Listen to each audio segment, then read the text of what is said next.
Hello and welcome to the latest episode of the Low Budget Review Show. I am your host, Eric Smith. Today I am talking about What Moves the Dead by T. Kingfisher, and this is a Tor Nightfire book. Look at that fantastic cover, and I'm going to remove the cover for just a second because I love that interior illustration. Just a crazy looking bunny rabbit. Plus you got that nice little thing on the front. All right, so What Moves the Dead is a retelling of the fall of the House of Usher. Our main character is, I'm just going to double check, I'm 99.9% sure I have the name correct. It is Alex Easton, a retired soldier, who gets a letter from her friend, happens to be an usher, saying that she's unwell. I do have to check. It's Maddie. I'm almost certain it's Maddie. Yes, Madeline Usher. So Maddie has sent a letter to Alex saying she is unwell. She's afraid she's dying. So Alex Easton goes to the House of Usher and meets a woman who is studying mushrooms. And the House of Usher is in ill repair. Everybody there seems to be sick. It's Madeline, and it's her brother. Tell me the brother's name. Roderick, yes. And then they have this guest, an American doctor that's there. He's not sick. And weird things, crazy things, creepy things happen. And that's your nutshell. So this is the first book in the Sworn Soldier duology. The second book just came out recently as of this recording. I picked that up and figured it was time to read the first one. So both books have Alex Easton as the main character, and Alex Easton is a very fascinating character, and we get their history, where they're from, a country where they're warrior people, but they're not good at being warriors. They lose a lot of battles, but they were able to settle in this land and start a country because nobody wanted that land. And I love the whole sworn soldier thing, and I do not mean this in a negative way at all. It reminds me of the first thing I thought of was Air Bud, because essentially there was all of these soldiers, so many of these soldiers were sort of going out and fighting with other armies, not against other armies. I mean, they were against other armies, but they were kind of mercenaries. And so when their country was attacked, they were like, well, shit, we don't have very many soldiers.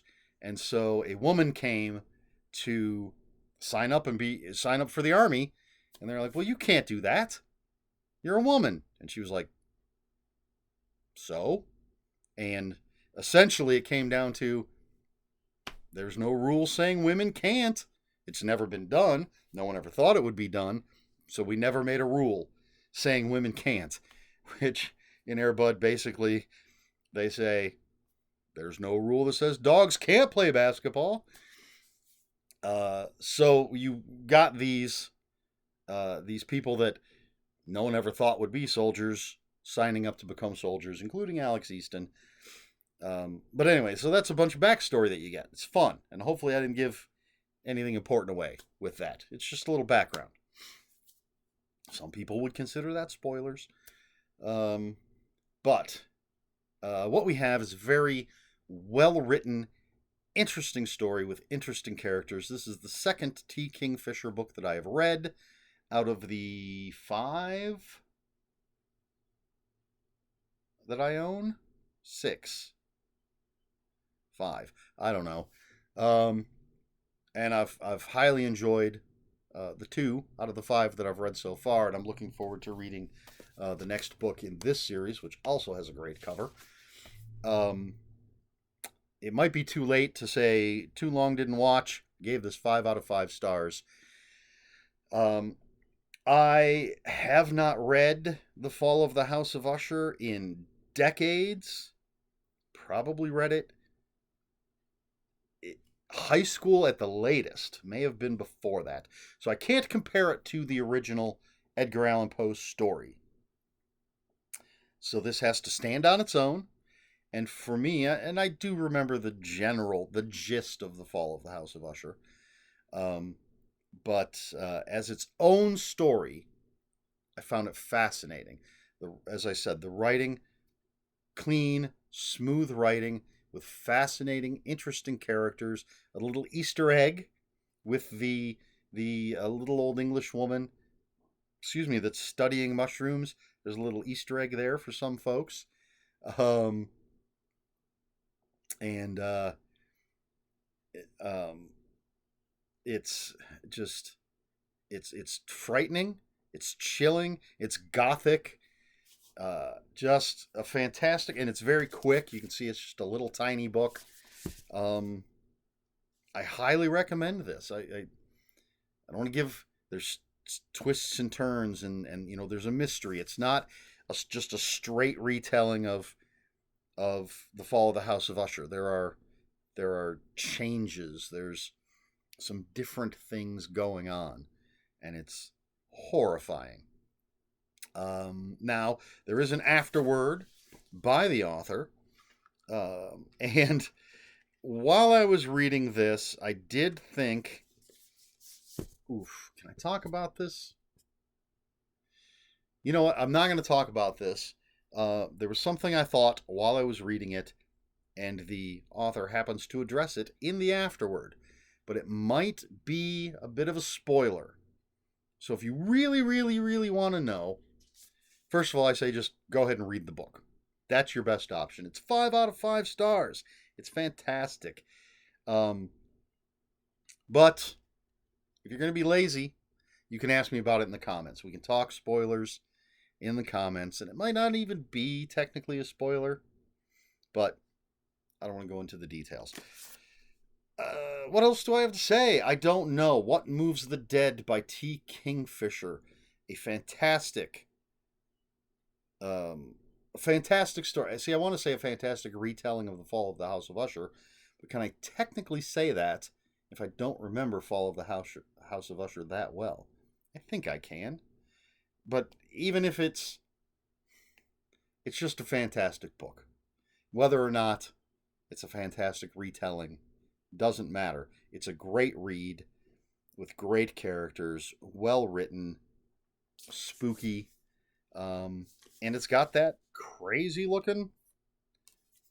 Let's uncover it again because it's got that crazy looking bunny wabbit right there. There's another one up there, but this one, love it, spooky. So there you go. What Moves the Dead, T. Kingfisher, 5 out of 5. Highly recommended. All right. That was not the greatest review, but what are you going to do?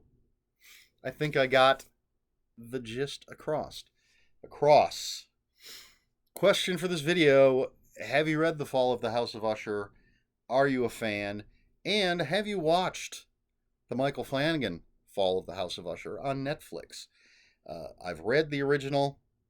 Don't remember it. Don't remember any details or anything.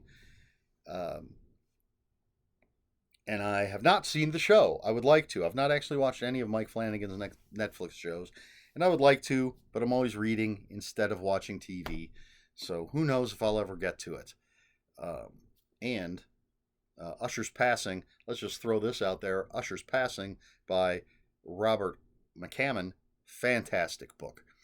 Apparently, Fall of the House of Usher is a popular tale that people like to work with. But have you read it? What did you think of it?